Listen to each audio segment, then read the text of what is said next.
Hi friends, welcome to Radhesh 2223. ఇవాళ recipe మామిడికాయ పులిహార and దద్దోజనం. లెట్స్ రెడీ చేసుకుందామా. సో దద్దోజనం కోసం ఫస్ట్ నేను ఒక 2 కప్పులు పెరుగు తీసుకున్నాను. ఆ పెరుగు చూడండి చక్కగా స్పూన్తో గిలగొట్టేసుకొని పక్కన పెట్టేసుకోవాలి. కొంచెం సాల్ట్ కూడా యాడ్ చేసేసుకోండి ఒకేసారి. ప్యాన్ పెట్టేసేసి ఒక గరిట ఆయిల్ వేసేసి ఇప్పుడు దద్దోజనం కోసం మనకు మేమైతే కావాలో ఇంగ్రీడియంట్స్ తిరుమత గింజలు అవన్నీ వేసేసుకుందామండి. 1 స్పూను ఆవాలు, 1 స్పూను జీలకర్ర, అలాగే ఒక 10 to 12 మిరియాలు కూడా వేసేసుకుందాం. సో మిరియాలు ఉంటేనే దద్దోజనంలో టేస్ట్ బాగుంటుందండి. అదిగోండి. అలాగే 1 స్పూన్ పచ్చెనపప్పు కూడా వేసుకుందాము.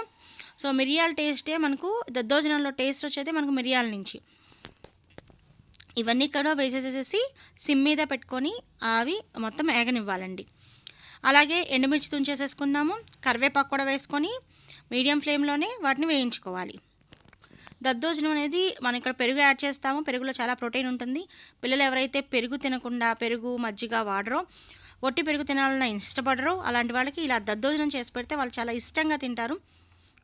ఈ ఇంగ్రీడియంట్స్ అన్నీ కలిపాం కాబట్టి మనకు టేస్ట్ బాగా వస్తుంది. జీడిపప్పు వేసుకునే వాళ్ళు జీడిపప్పు కూడా వేసుకోవచ్చు అండి. జీడిపప్పు ఆప్షనల్, టేస్ట్ బాగుంటుంది జీడిపప్పు వేసినా కానీ. ఇతరకు మాత్రం సో ఇవి ఉన్నాయి కదా, ఆల్రెడీ పెరుగు ఉంచేసాం కదా, కొంచెం సాల్ట్ కలిపేసి దాంట్లో ఇది పోపులు వేసేసి చక్కగా స్పూన్తో కలిపి పక్కన పెట్టేసుకుందాం. ఈ లోపల పులిహారకు కావాల్సిన చూడండి, దానికి కావాల్సినవన్నీ కూడా వేసుకుందాం ఇక్కడ. సో ఇక్కడ వేసిన గుళ్ళు వేసాను, ఒక గరిట ఆయిల్ వేసేసి. సో పులిహారకు కావాల్సిన వేసిన పప్పు, ఆవాలు, జీలకర్ర, ఎండుమిర్చి, పచ్చిమిర్చి అన్నీ కూడా కలిపి వేసుకుంటారు. సో కాకపోతే ఇక్కడ నేను ఏం చేస్తాను అంటే కలిపి వేయను, వాటికి సపరేట్గా వేయించుకొని పక్కన పెట్టేసుకుంటాను. సో పప్పు పల్లీలు అయిపోయినాయి కదా, పల్లీలు అయిన తర్వాత ఎండుమిర్చి కూడా. ఇక్కడ నేను పులిహార వచ్చేసేసి 4 to 5 మెంబర్స్ సరిపడా చేస్తున్నాను. సో దానికి సరిపడా ఇక్కడ నేను పోపులు వేస్తున్నాను. వేసిన గుళ్ళు ఎక్కువగా తినేవాళ్ళు ఇంకా ఎక్కువ వేసుకోవచ్చు. మిర్చి కూడా చూడండి ఇక్కడ 5 to 6 మిర్చి వేసుకున్నాను. మీరు ఎక్కువ ఫ్లేవర్ కొంచెం ఘాటుగా తినేవాళ్ళు ఇంకా మిర్చి కూడా ఎక్స్ట్రా యాడ్ చేసుకోవచ్చు. మనకు ఈ వేసిన గుళ్ళు కానీ ఓకే మిర్చి, పచ్చిమిర్చి, ఎండుమిర్చి ఇవన్నీ లేదా పచ్చెనపప్పు ఇవన్నీ ఎక్కువ క్వాంటిటీలో ఉంటే పులిహార టేస్ట్గా ఉంటుంది, తినడానికి బాగుంటుంది. ఇక్కడ కాకపోతే మా బాబు తిండు కాబట్టి నేను వేసిన పప్పులు అవన్నీ కూడా తక్కువ వేస్తున్నానండి. సో మామూలుగా అయితే మీరు ఎక్కువ యాడ్ చేసుకోండి, క్వాంటిటీ ఎక్కువ అయితేనే చాలా బాగుంటుంది టేస్ట్. అలాగే జీడిపప్పు కూడా ఉంది కదా, జీడిపప్పు కూడా చక్కగా ఫ్రై చేసేసుకొని జీడిపప్పు కూడా పక్కన పెట్టుకోవాలి. సో అందరూ నార్మల్గా అన్నీ కలిపి చేస్తుంటారు కదా, సో ఇలా ఒకసారి ట్రై చేసి చూడండి, టేస్ట్ చాలా బాగుంటుంది. వాటికి విడిగా ఫ్రై చేసుకొని తీస్తే. ఇక్కడ చూడండి అల్లం చిన్న ముక్కలుగా చేసుకొని అల్లం ముక్కలు కూడా వేసుకోవాలి. అలాగే అల్లం ముక్కలతో పాటు నేను ఇక్కడ కొంచెం మళ్ళీ ఆవాలు, జీలకర్ర వేసేసి పచ్చెనపప్పు ఇవన్నీ కూడా వేసేసి మీడియం ఫ్లేమ్లోనే ఫ్రై చేసుకోవాలి. అలాగే 1 టేబుల్ స్పూన్ సాల్ట్ కూడా 1 టేబుల్ స్పూన్ పసుపు కూడా యాడ్ చేయండి. సో అలాగే 1.5 టేబుల్ స్పూన్ సాల్ట్ కూడా వేస్తున్నాను నేను. మళ్ళీ నేను అక్కడ సాల్ట్ రైస్లో కూడా కలుపుకుంటాను కాబట్టి సాల్ట్ అనేది సరిపోతుంది. ఒకవేళ చాలకపోతే కనుక లాస్ట్లో యాడ్ చేసుకోవచ్చు. సో ఇక్కడ చూడండి కరివేపాకు, కొత్తిమీర, పుదీనా కూడా వేసేసాం. అలాగే ఒక చిన్న సైజ్ మామిడికాయ తీసుకొని దాన్ని తురిమేసి పక్కన పెట్టుకున్నాను. సో 4 to 5 మెంబర్స్ కాబట్టి చిన్న సైజ్ మామిడి సరిపోతుంది. ఈ చూపించే గ్లాస్తో నేను 3 గ్లాసెస్ అనేవి రైస్ పెట్టుకున్నాను దద్దోజనంకి అలాగే పులిహారకి కలిపి. లాస్ట్లో ఇంగువ యాడ్ చేసుకున్నాను. ఇక్కడ రైస్ చూడండి, దద్దోజనంకి ఆల్రెడీ మనం ఇందాక తిరుమాత కలిపేసి ఉంచాం కదా, సో దాంట్లో ఒక 2 గరిటెల రైస్ మాత్రం వేస్తున్నానండి నేను.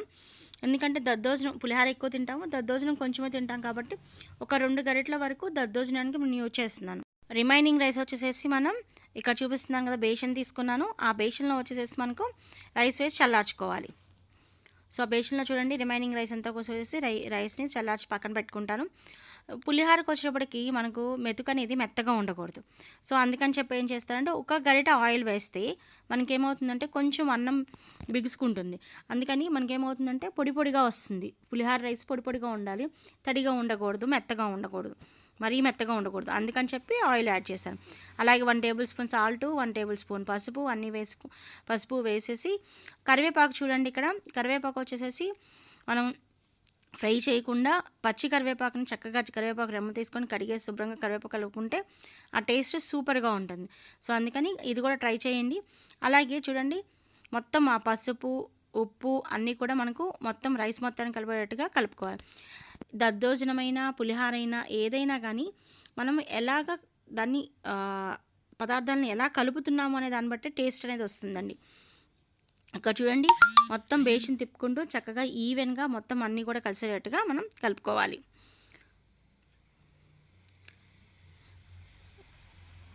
ఓకే, ఒక 2 to 3 minutes పక్కన పెట్టేసేసి కొంచెం రైస్కి పడతాయి అన్నీ మళ్ళీ కూడా మనం వాటిని కలుపుకుంటాము. అలాగే ఇప్పుడు తిరుమాత వేసాం కదా, సో ఇలా కలిసిన ఈ అన్నానికి ఈ రైస్కి మనం ఒక 5 minutes అలా వదిలేస్తే చూడండి, ఇక్కడ చక్కగా మొత్తం ఆ నూనె కలపడం వల్ల ఆ పసుపు అంతా కూడా మనం కలిపిన విధానాన్ని బట్టి రైస్ మొత్తానికి కూడా పట్టేస్తుంది. సో ఇప్పుడు చూడండి, కలరు బాగుంది కదా. సో దీంట్లో నేను వచ్చేసేసి మళ్ళీ కొంచెం లైట్గా ఇంగువ యాడ్ చేసుకుంటానండి నేను. ఆ తర్వాత ఆల్రెడీ మనము పచ్చిమిర్చి, ఎండుమిర్చి, మామిడికాయ తురుము అన్నీ వేసి కొత్తిమీర, అల్లము అన్నీ కలిపినవి ఉన్నాయి కదా, అది తీసుకొచ్చేసేసి మనం ఈ రైస్కి మళ్ళీ కలిపేసుకుందాం. చూడండి, ఇక్కడ కూడా మనం ఏంటంటే కలిపే విధానాన్ని బట్టే ఉంటుంది. చక్కగా ఈవెన్గా మొత్తం అన్నం కలిసేటట్టుగా కలుపుకోవాలి.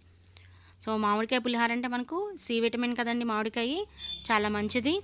జలుబు, దగ్గు అలాంటివి రాకుండా ఇమ్యూనిటీని పెంచడానికి కూడా మామిడికాయ పులిహోర బాగుంటుంది. సో మామిడికాయ పులిహోరతో పాటు ఇక్కడ దద్దోజనం కాంబినేషన్ కదా.